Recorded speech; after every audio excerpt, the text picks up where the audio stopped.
नमस्कार, मैं हूं आशीष चित्रांशी और आप देख रहे हैं the news launcher. Behind the scene में आपका स्वागत है और आज behind the scene Smriti Irani है। स्मृति ईरानी ने एक बड़े मीडिया हाउस को कथित रूप से सबसे तेज और उसकी सबसे तेज वाली एंकर को इंटरव्यू दिया है। उस इंटरव्यू को लेकर के तमाम खबरें छपी हैं, लेकिन जिस जगह पर चर्चा होनी चाहिए वहां पर चर्चा नहीं हो रही।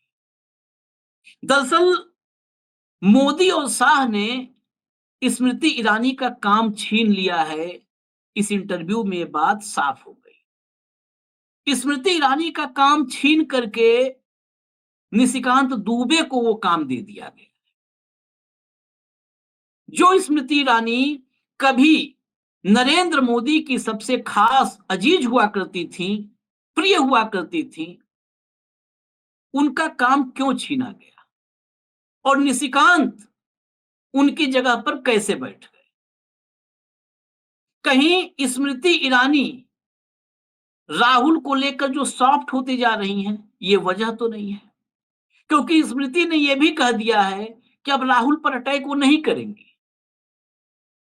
इसी इंटरव्यू में बिटवीन द लाइन ये बात क्लियर है कि राहुल पर अटैक नहीं करेंगी। और इतनी नहीं, बात नहीं है, स्मृति ईरानी के पिता राहुल गांधी के साथ साथ थे, साथ हैं, और जो हालात हैं उससे तो यही लगता है कि अब आगे साथ रहने में ही बेहतरी है, क्योंकि स्मृति ईरानी को इस्तेमाल के बाद, जैसे कि बाकी नेताओं का होता है, जैसे कि जगदीप धनखड़ साहब का होता है, वैसे ही हाशिए पर डाल दिया गया है। मैं आपको कुछ खबरें दिखाता हूं, फिर बिटवीन द लाइन जो खबर है, जिसकी वजह से बिहाइंड द सीन यानी पर्दे के पीछे की कहानी हम खोलने की कोशिश कर रहे हैं, उस पर आएंगे। पहले सीधी खबरें दिखाइए, सीधी खबर लाइए। ये देखिए, स्मृति ईरानी के पिता आज भी हैं कांग्रेसी। पूर्व केंद्रीय मंत्री ने अंजना ओम कश्यप के साथ पॉडकास्ट में क्या क्या बताया, क्या क्या बताया, अभी आएंगे। नेक्स्ट, अगला लाइए। राहुल गांधी को लेकर क्यों बदले स्मृति ईरानी के तेवर, पूर्व केंद्रीय मंत्री ने खुद किया खुलासा। अब ये खुलासा बहुत महत्वपूर्ण है, आगे आइए। नेक्स्ट, राहुल गांधी के खिलाफ क्यों नहीं बोल रही हैं स्मृति ईरानी, पूर्व केंद्रीय मंत्री ने खुद दिया जवाब। अब बिना किसी भूमिका के इन खबरों के भीतर जो एक पैराग्राफ है, वो पैराग्राफ लाने का वक्त है। जरा दिखाइए वो पैराग्राफ। राहुल के खिलाफ क्यों बदले तेवर। पूर्व केंद्रीय मंत्री ने कहा कि कांग्रेस नेता राहुल गांधी पर अब वो ज्यादा मुखर इसलिए नहीं है क्योंकि अब ये उनकी जिम्मेदारी नहीं है। ये लाइन नोट कर लीजिए, इसको अंडरलाइन कर लीजिए, क्योंकि अब ये उनकी जिम्मेदारी नहीं है।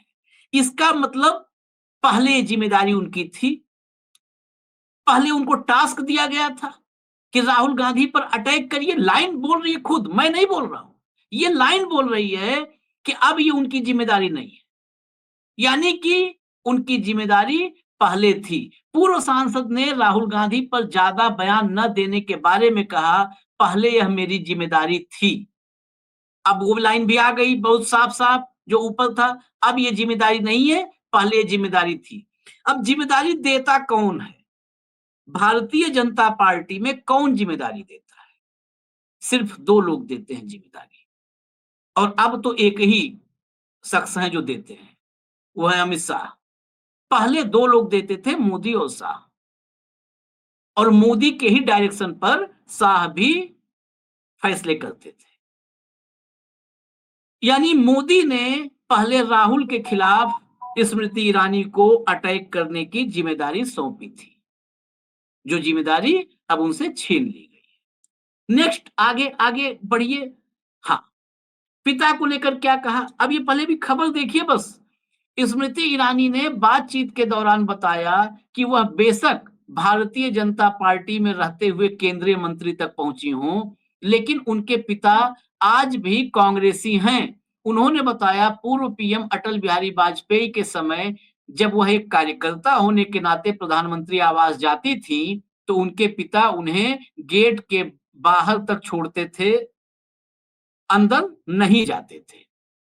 हालांकि इसमें जो आखिर में पिता कांग्रेस के कार्यकर्ता हैं, कांग्रेसी हैं, उसके आगे है कार्यकर्ता के रूप में अटल बिहारी वाजपेयी के पास जब जाती थी, यहां पर कंट्राडिक्शन अभी आगे आएगा। क्या भाजपा के कार्यकर्ता के हैसियत से स्मृति ईरानी मोदी के खिलाफ खड़ी हो गई थी, मोदी के खिलाफ अनशन तक की धमकी दे दी थी। आपको यकीन नहीं होगा, मोदी के खिलाफ अनशन करने की धमकी दी थी स्मृति ईरानी ने। मोदी का इस्तीफा मांगा था स्मृति ईरानी ने, 2004 की बात है। वो पूरी कहानी मैं आपको बताता हूं। लेकिन जो अभी कहा उन्होंने कांग्रेसी। अब हम आते हैं एक और खबर को दिखाते हैं, जरा खबर दिखाइएगा, एक अगली खबर। ये खबर गौर से देखिएगा। बीजेपी सांसद निशिकांत दुबे के राहुल गांधी पर दिए गए बयान पर कांग्रेस सांसद इमरान प्रतापगढ़ी ने पलटवार करते हुए कहा कि निशिकांत दुबे अकेले ऐसे सांसद नहीं हैं जो पूरी तरह से गैर जिम्मेदार हैं। उन्होंने लगातार संसद का इस्तेमाल विपक्षी नेताओं, खासकर गांधी परिवार पर निशाना साधने के लिए किया है। प्रतापगढ़ी ने कहा कि मुझे लगता है मोदी ने उन्हें खास तौर पर इसी काम के लिए नियुक्त किया है। निशिकांत से पहले स्मृति ईरानी ये काम करती थी। ये खबरों का जो खबरों की दुनिया है ना, इसमें सब खबरें कनेक्ट हो जाती है। अब इमरान प्रतापगढ़ी ने ये बात क्यों कही? आप निशिकांत दुबे के एक्स का की टाइमलाइन को खोल लीजिए। निशिकांत दुबे के पास एक सूत्री कार्यक्रम है, एक सूत्री कार्यक्रम। गांधी परिवार, नेहरू से शुरू करके इंदिरा गांधी, राजीव गांधी, सोनिया गांधी, राहुल गांधी और अब तो खासकर राहुल गांधी, दिन रात उन पर आक्षेप लगाना। और वो शख्स जिसकी पत्नी पर अभी कल ही नामजद एफआईआर दर्ज हुई है फ्रॉड में, करोड़ों रुपए के फ्रॉड में, फ्रॉड करके मेडिकल कॉलेज खोलने के, जमीन हड़पने के मामले में गिरफ्तारी की तलवार लटक रही है। आज निशिकांत ने क्या कहा, जरा गौर से सुनिएगा। वो जो उन्होंने बोला Rahul Gandhi is the only LOP in the history of the country who wants nothing to do with the interest of the country। यानी राहुल गांधी भारत के देश के इतिहास में इकलौते लीडर ऑफ अपोजिशन हैं जिनको देश हित से कोई लेना देना नहीं है। Have you ever seen him do serious politics? कभी आपने राहुल को सीरियस पॉलिटिक्स करते देखा है? जबकि हकीकत यह है, मैं फिर कह दूं कि राहुल गांधी को भी हम वक्त बेवक्त सवाल के घेरे में खड़ा कर देते हैं। लेकिन इस वक्त, इस दौर में राहुल गांधी गिने चुने 2 या 3 पॉलिटिशियन हैं जो सीरियस पॉलिटिक्स कर रहे हैं, उसमें से एक। He appears in front of the media for hardly 2 minutes। देखिए इनकी लाइनों को पढ़िएगा। He appears in front of the media for hardly 2 minutes। वो मीडिया के सामने मुश्किल से 2 मिनट के लिए आते हैं। ये बात निशिकांत दुबे जब कर रहे थे तो ये भूल गए कि 11 साल से उनके नेता नरेंद्र मोदी मीडिया के सामने 11 साल में 2 मिनट के लिए नहीं आए। 11 साल में 2 मिनट के लिए नहीं आए। वो तो कम से कम रोज 2 मिनट के लिए, 4 मिनट के लिए आ रहे हैं राहुल गांधी। 100 से ज्यादा प्रेस कॉन्फ्रेंस कर डाली। आपका नेता 11 साल में मीडिया फेस नहीं कर पाया। अगली line, His attendance in many sessions is zero। Parliament has certain rules and ethics। उनकी उपस्थिति कई सेशन में 0 है, पार्लियामेंट के रूल और एथिक्स हैं। ये बात नरेंद्र मोदी जी से पूछिए, संसद में कितने दिन रहते हैं, हाजिरी उठा लीजिए। और नहीं आपको पता है तो हम बता देंगे, 30% भी नहीं, उससे भी कम अटेंडेंस मिलेगी आपको। Parliament has certain rules and ethics. Rule 349 says a member can't leave the house soon after speaking in the house। ये नियम खाली राहुल गांधी के लिए है। मोदी जी बोल करके चले जाते हैं तब नहीं होता है। अब सुनिए आगे।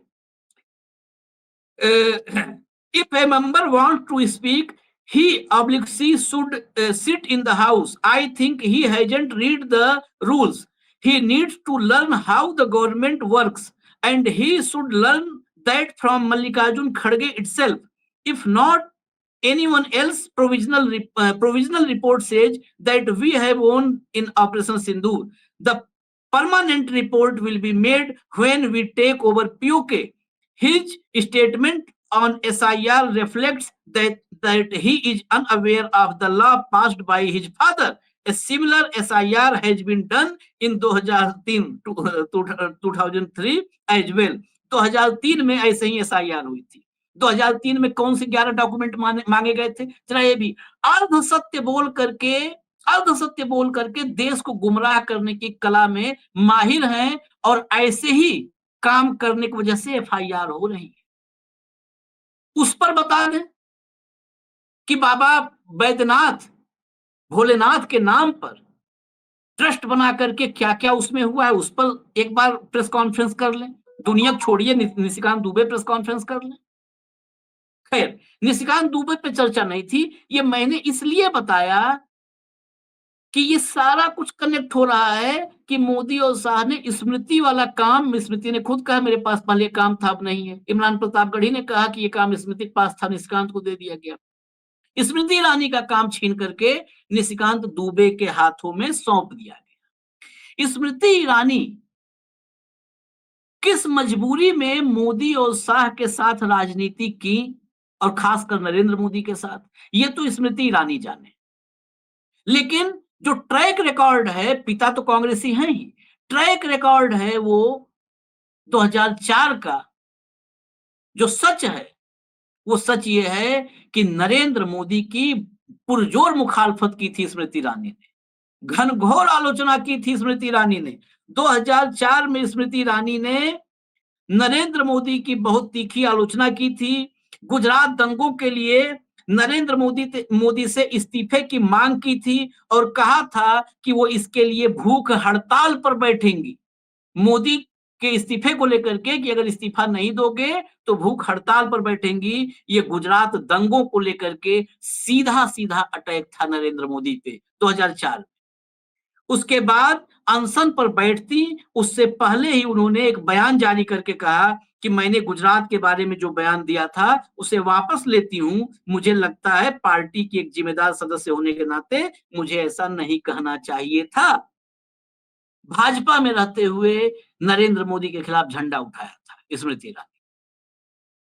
लेकिन उस वक्त, अब वो नाम चर्चा में हम नहीं लाएंगे, महाराष्ट्र के बहुत सीनियर लीडर, बहुत ही सीनियर लीडर अब दुनिया में नहीं है। नरेंद्र मोदी ने जब ये खुलेआम चेतावनी दी स्मृति ईरानी ने, तो उनसे कहा कि स्मृति ईरानी से बोलिए कि एक बार मुझसे मुलाकात करें। स्मृति ईरानी ने मुलाकात की, फिर अपना बयान वापस ले लिया, और फिर स्मृति ईरानी का वो सफर शुरू हुआ जो नरेंद्र मोदी के साथ उन्होंने राहुल गांधी पर अटैक करना शुरू किया, अमेठी से मैदान में उतरी, 12वीं की डिग्री लेकर के शिक्षा मंत्री बनी, रोमिला थापर जैसी इतिहासकार ने उनके बारे में टिप्पणी की।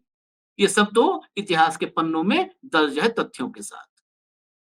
लेकिन अभी भी स्मृति ईरानी के इस इंटरव्यू में एक पार्ट बचा हुआ है बहुत महत्वपूर्ण। इस इंटरव्यू से जुड़ी जितनी खबरें लगी हैं, कहीं पर भी स्मृति ईरानी ने नरेंद्र मोदी का नाम नहीं लिया। नरेंद्र मोदी का जिस तरह से गुणगान किया करती थी, सरकार का जिस तरह गुणगान किया करती थी, वो हेडलाइन अब तक, या वो खबर डिटेल में अब तक नहीं लगी है। और उन्होंने एक बात और कही कि मेरी उम्र अभी 49 साल है, बहुत से लोग तो इस उम्र में राजनीति शुरू करते हैं, इस उम्र में 49 में, तो मेरी राजनीति कैसे खत्म हो गई है? अभी हो सकता है कि मैं 2026 में ही वापसी करूं, 2029 का इंतजार क्यों करना? तो एक सवाल और है, कहीं स्मृति ईरानी संघ के खेमे में तो नहीं चली गई? यही मेरा सवाल है। आप लोग अगर इस बारे में कुछ राय देंगे तो और बेहतर होगा। नरेंद्र मोदी का 24 घंटे गुणगान करने वाली, राहुल पर 24 घंटे अटैकिंग मोड में रहने वाली स्मृति राहुल पर साइलेंट हैं और मोदी का नाम नहीं ले रही हैं, तो कहीं संघ के पाले में तो नहीं चली गई है? उन्होंने आज की तारीख में भाजपा में मोदी से श्लोक शुरू होता है और मोदी पे खत्म होता है। दोहा चौपाई सब मोदी शुरू, मोदी पे खत्म होता है। उन्होंने राजनीति को लेकर के कहा कि मेरी उम्र 49 साल अभी है, 29 का क्यों? 26 में भी मैं वापस आ सकती हूँ, बीजेपी जो मुझे आदेश करेगी। आजकल आप शब्द समझिए, बीजेपी में कोई ये कहता है कि बीजेपी आदेश करेगी। लोग कहते हैं मोदी जी जैसा आदेश करेंगे, मोदी जी जैसा इशारा करेंगे, मोदी जी जो मार्गदर्शन करेंगे। बीजेपी के आदेश का इंतजार कर रही हैं, इसका मतलब मोदी और स्मृति ईरानी, ये जो जुगलबंदी बनी थी, ये जुगलबंदी टूट चुकी है। पर्दे के पीछे जो खबर दिखनी चाहिए, वो मैंने कोशिश की है आप तक लाने के लिए। आपकी जो राय होगी, वो ज़रूर रखिएगा। मुझे इजाज़त दीजिए, न्यूज़ लॉन्चर देखते रहिए। नमस्कार।